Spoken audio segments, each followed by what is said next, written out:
50 বছর কোরআনের তাফসীর করেছি সারা বাংলাদেশে, সারা পৃথিবীতে। আমাকে বানানো হয়েছে যুদ্ধ অপরাধী, আমাকে বানানো হয়েছে চোর, ডাকাত, হত্যাকারী, ধর্ষণকারী। আমি আল্লাহর নামে কসম করে বলছি, আল্লাহ তোমার জাতের কসম, তোমার ইজ্জতের কসম, তোমার সম্মানের কসম, 1971 সনের এক ফোঁটা পানি বা কাদা আমার গায়ে লাগে নাই, লাগে নাই, লাগে নাই। আমার শুধু কাজ ছিল কোরআনের প্রচার করা।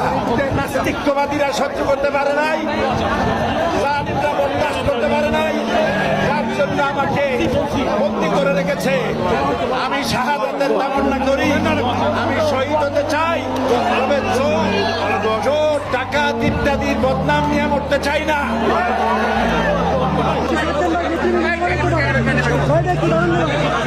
সন্তানের লাশ ধারে করার চাইতে বড় বোঝা বাপের চিন্তা।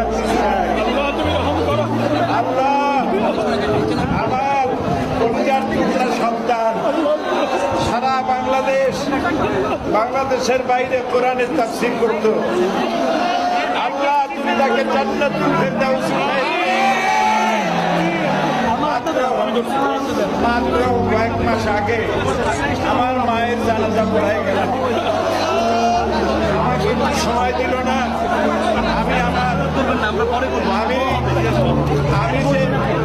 আমার মহিলাদেরকে, আমার মারা গেলেন, আমার ভাইকে সান্ত্বনা দেবো, আমাকে সময় দেওয়া হলো না। আমার কলেজের টুকরা বুলবুল গতকাল চলে গেছে। আমি জানতে পারলাম আজকে আসরের নামাজের সময়